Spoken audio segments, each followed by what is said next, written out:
ঢাকাই সিনেমার নায়িকা পূজা চেরি শিশু শিল্পী হিসেবে বড় পর্দায় তার যাত্রা শুরু 2018 সালে নূরজাহান নামে একটি সিনেমা দিয়ে নায়িকা হিসেবে আবির্ভূত হন। সম্ভাবনাময় নায়িকা হিসেবে তাকে নিয়ে অনেক নির্মাতা স্বপ্ন দেখেছেন,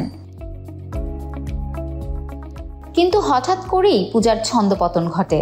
মূলত শাকিব খানের বিপরীতে গোলুই নামে একটি সিনেমায় অভিনয় করেই তিনি ক্যারিয়ারে বিপদ ডেকে আনেন। সরকারি অনুদানে নির্মিত এই সিনেমাটি বেশ আলোচনায়ও ছিল। এই সিনেমার পর শাকিবের সঙ্গে পূজার প্রেমের গুঞ্জন এ নায়িকার ক্যারিয়ারকে অনেকটা বিপদের মুখে ঠেলে দেয়। সেই থেকে ভাটা শুরু। পূজার ক্যারিয়ারে আর জোয়ার ফিরে আসেনি। এ ঘটনার পর তিনি আরও একাধিক সিনেমায় অভিনয় করলেও ফলাফল শূন্য। তার অভিনীত সর্বশেষ মুক্তিপ্রাপ্ত সিনেমাগুলোর দিকে নজর দিলেই তা বেশি স্পষ্ট যে দর্শক আগ্রহে আর নেই পূজা। 2020 সালে মুক্তি পায় হৃদিতা, 2023 সালে জিন, 2024 সালে লিপস্টিক, আগন্তুক ও সর্বশেষ চলতি বছরের কুরবানির ঈদে মুক্তি পায় টগর নামে একটি সিনেমা। এগুলোর একটিও প্রেক্ষাগৃহে সুবিধা করতে পারেনি। এর মধ্যে টগর সিনেমাটি ছিল সুপার ফ্লপ। মুক্তির এক সপ্তাহ পর সিনেপ্লেক্স থেকে নামিয়েও দেওয়া হয় দর্শক অনাগ্রহের কারণে। বলা যায় ইমেজ সংকটে থাকা এ নায়িকার ক্যারিয়ারে এখন চলছে শনির দশা। এদিকে টানা ফ্লপ সিনেমার জন্য নির্মাতাদেরও আগ্রহ কমছে তার প্রতি, ফলে কমছে কাজের পরিমাণ।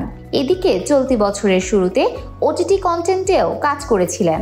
ব্ল্যাক মানি নামে সিরিজটি দিয়ে নতুন করে তাক লাগাতে নতুন রূপে ফিরেছিলেন তিনি, কিন্তু সেখানেও ব্যর্থ হয়েছেন। শায়লা নামে এক চিত্রনায়িকার চরিত্রে অভিনয় করেছেন তিনি। ভিন্ন আঙ্গিকে দর্শকদের সামনে তুলে ধরতে গিয়ে কিছুটা খোলামেলাভাবেই নিজেকে উপস্থাপন করেছিলেন, যা তাকে সমালোচনার মুখেও ফেলে দেয়। সিরিজটি থেকেও খুব একটা আশানুরূপ কিছু পাননি এ নায়িকা। এদিকে নতুন করে আবারও ফিরেছিলেন নিজের পুরনো ঘর জাজ মাল্টিমিডিয়ায়। এই প্রযোজনা সংস্থা থেকেই নায়িকা হিসেবে শোবিজে তার যাত্রা শুরু হয়। মাঝে মনোমালিন্যের কারণে কিছুটা সরে গিয়েছিলেন। গত বছরেই ফের সে আপন ঠিকানায় ফিরেছেন। নারী নামে একটি সিনেমায় অভিনয় করবেন এমনটাও শোনা গিয়েছিল সে সময়, যদিও এর আনুষ্ঠানিক ঘোষণা আসেনি। তবে পূজাও ইঙ্গিত দিয়েছিলেন কিছুটা। সেই সিনেমার কাজ শুরু হওয়ার আগেই আরও একটি দুঃসংবাদ অপেক্ষা করছে পূজার জন্য।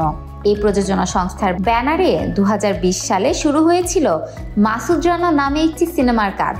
এটি নির্মাণ করেছিলেন সৈকত নাসির। এতে সোহানা নামে একটি চরিত্রে অভিনয় করেছেন পূজা। সিনেমাটির জন্য অনেক পরিশ্রমও করেছেন তিনি। শুটিং করতে গিয়ে আহত হওয়ার ঘটনাও ঘটেছে, তবু শুটিং চালিয়ে গেছেন।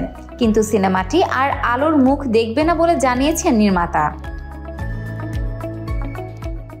অর্থাভাবেই এর কাজ এগোচ্ছে না, তাই এটি নিয়ে বসে থাকারও কোনো মানে হয়নি। এর ফলে আপাতত পূজাকে থাকতে হচ্ছে সিনেমাহীন। Desk report, Campus Times.